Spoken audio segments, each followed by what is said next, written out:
Today I want to show you how to remove fence in Adobe Photoshop.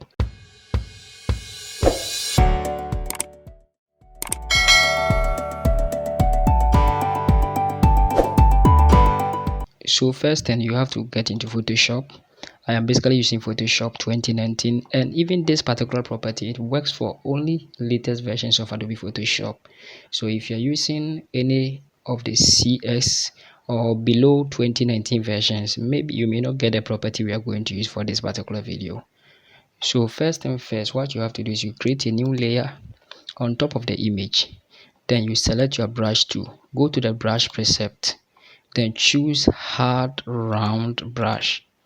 Now after selecting hard round brush, make sure your foreground color is black and the background color is white. Then move straight to the fence and then increase or reduce the size of the brush to fit to the portions of the fence. So what you do is you click and then you hold on shift and then you click, hold on shift and then click to select all the fences.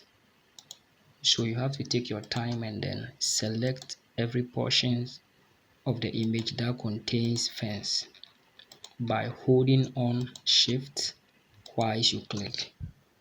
So you get to this portion, then you hold on shift and then you give a click. When you get to this portion too, hold on shift and then give it a click. Click here, hold on shift and give it another click. Come to this side and then when you get to another point, you can hold on shift and then give another click here.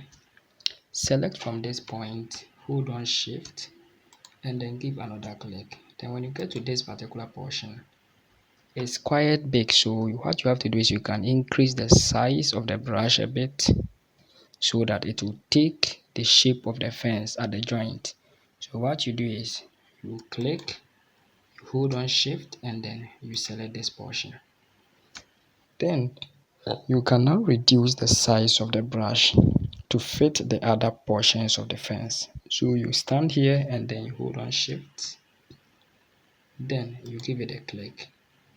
Click to this point, hold shift and then you give it another click. So when you are done selecting the fence, the next step is you hold Control or Options key on a Mac, Control on Windows, then you click inside the thumbnail. So when you click inside the thumbnail, automatically it will select the fence for you. So for us not to get confused, you can name this particular layer fence. You can name it fence. And then you then select the background layer, go to edit and then choose content aware fill. A quick reminder, if you are using any older versions of Adobe Photoshop, you may not get the property of content aware fill. This property begins from the CC versions of last from 2019 and upwards. So maybe even the 2016 versions, you may not get access to this particular property. So now let's see the magic. Let's see what happens. So now our image is currently loading. Let's see the magic that is going to take place. But before that, all these properties, you have to keep the settings. We have opacity at 50. We have color adaptation default. We have rotation adaptation none. All these particular properties, don't touch any of them. We have scale. We are not scaling anything, so don't touch scale. Don't touch mirror. Leave everything as it is. But one important thing you have to keep in mind is if your output is not new layer and is current layer, make sure it's at new layer. Now let's see the magic. Now you could see that our fence is gone from the face, but we still got a lot of work to do on the face because we have left some kind of wounds all over the face.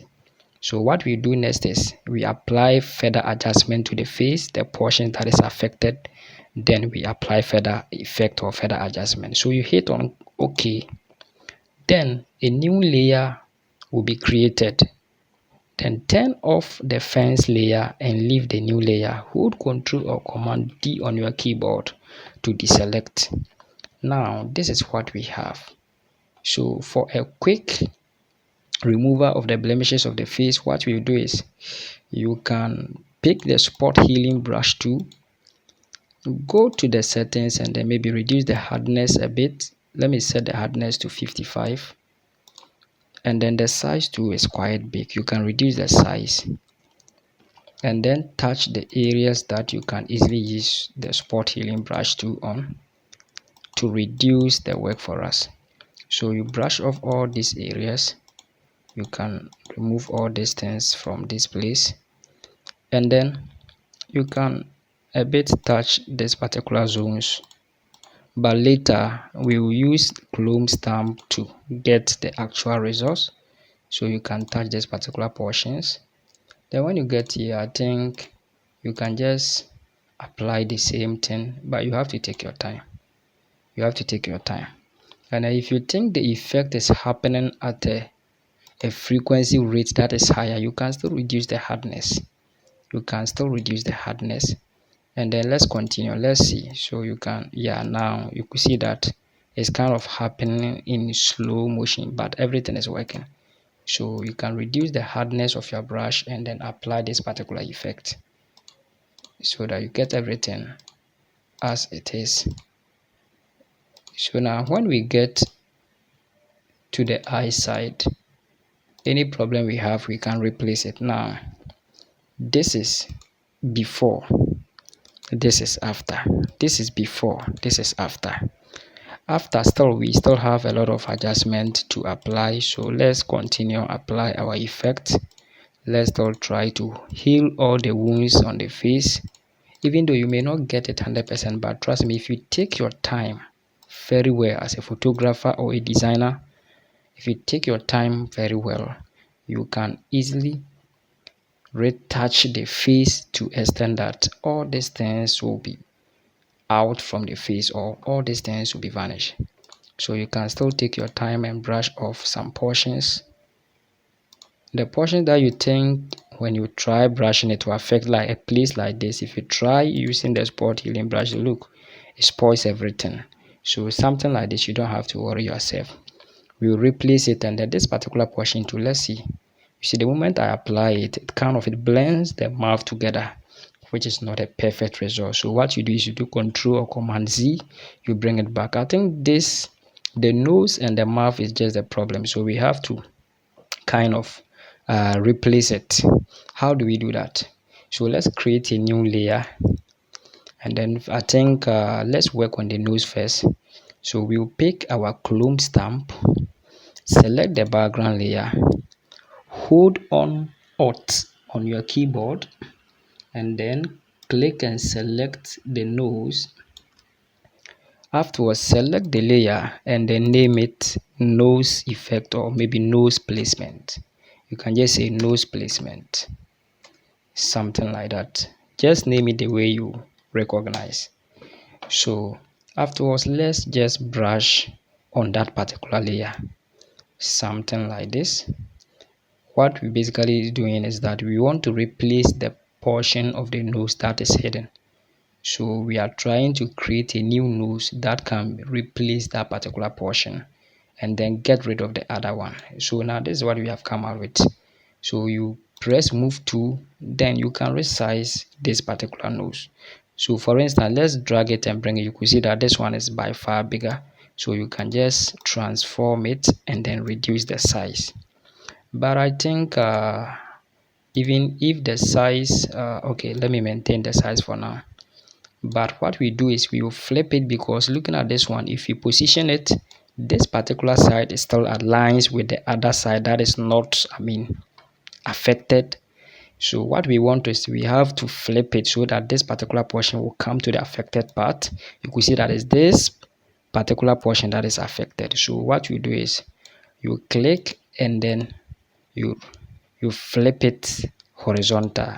So once you flip horizontal, look, that particular side that is okay will turn to the right hand side, and then you position it on the nose. But before that, I think you just have to be very careful. You can resize it a bit to see if you can get a perfect result. So you just have to take your time and then do this. So let me position it this way.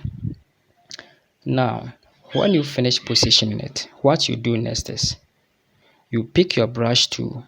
Make sure it's not set to hard round, but this time you change it to soft round, because you kind of gonna brush off all these things off so that you can get the portion that is okay and leave it as it is. So what you do is you create a new layer, then increase the size of your brush a bit, and then let's brush off all these things.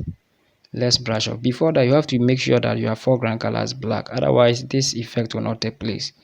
So let's brush off this particular portion. Take your time and then do it. You brush off this particular portion, then come down here. Let's brush off all this side and then leave it around this zone. I think we are almost there. Yeah, I think this way is okay. Now let's turn it off and see something. So this was before and then this is after.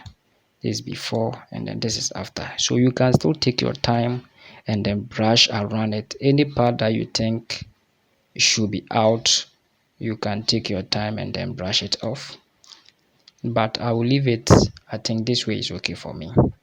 So let's turn it off and you see. So this was before. This was before the damage, and then this is after replacing it with the other side of the nose.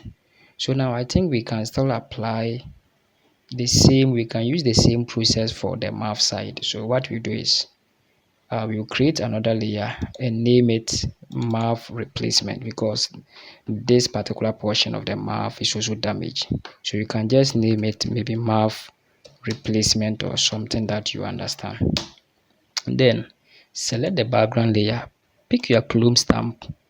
This time you have to move the stamp to the mouth side. Hold on Alt on your keyboard and then just select the mouth. Then what you do is you go back and select the mouth replacement layer. Then what you basically do is you then click and drag to replace the mouth. So now this is a new mouth we are creating. We are trying to create a new mouth that will help us to replace the damaged portions of the original mouth. So now we have this mouth. So what we will do is we want the part that is okay to replace this portion. The portion that is okay, we want it to replace this side. So can we flip it? So let's flip it and see what happens. So maybe we can try this particular effect here. So let's see how it works. Let's see how it works. It's kind of big, so let's reduce it a bit and then position it. Take your time to position it. So I think something like this is okay. But before that, after brushing through, you get the actual result. So just create a layer mask, pick your brush to increase the size a bit, and then let's brush off to see if we can. Let's brush off all this. So now you could see that it's not aligned. So when we brush off, you could see that now it's coming out. So what you do is you press on the move tool, then you reposition it, or you reduce the size. You reduce the size or increase the size. Let's see which one will work for us. So let's adjust it a bit to the top and then increase the size here. Transform it out. Reposition it again. Now I think we are on the right path. Select it and then select your brush tool. Reduce the size. You can brush inside. You can brush inside, only the inside. Then you leave the other portions. So now this is before the damage and then this is after the replacement. So at this point, I think we have been able to replace the portions of the mouth that is damaged and the portions of the nose too that is damaged. So what is left is this marks you see in the face. So you can take your time and then apply further effects to it. So I suggest we pick the background copy from the fence, go to the adjustment layer and then set it to black and white. Then the reason why all these things is showing is because I did not select those layers. those layers is unselected. So just turn the rest to at least 100, and then you can then release it. Now when you turn it to 100, you could see that now the marks are really showing. So once the marks are showing, what you do next is you pick your clone stamp, then you hold on Alt, stand at the portions that is okay for you, then you release. Afterwards, just take your time, select the background, and then begin to brush. Select the background and then begin to brush off. Just take your time and then brush. Just take your time and then brush off. So this is kind of photo retouching. So you can use so many methods to get at least a good results for the face. You can use so many methods. So small time you can turn it off and see what you are doing if the effect is really happening. So you could see that the face is now kind of becoming smooth a bit, even though the lines are showing, but it's better than the previous results. So just take your time, then you brush off all the portions. I mean, this particular tutorial is good for photographers, it's good for editors, it's good for graphic designers. Maybe you're a photographer, you went somewhere to take a picture and then you like to do this feather adjustment. I think you are at the right place at the right time. So let's do this thing together. Take your time and then brush off. You can even pick spot healing brush tool again. At this point you can pick spot healing brush tool, and then I think for that one you can select the background layer. But let's reduce the hardness again to maybe 25, and then start to get rid of anything that we see and we are not okay. So you can take your time. So this line like this is gone. So take your time and then get rid of all these lines. Take your time and then just brush off all these zones.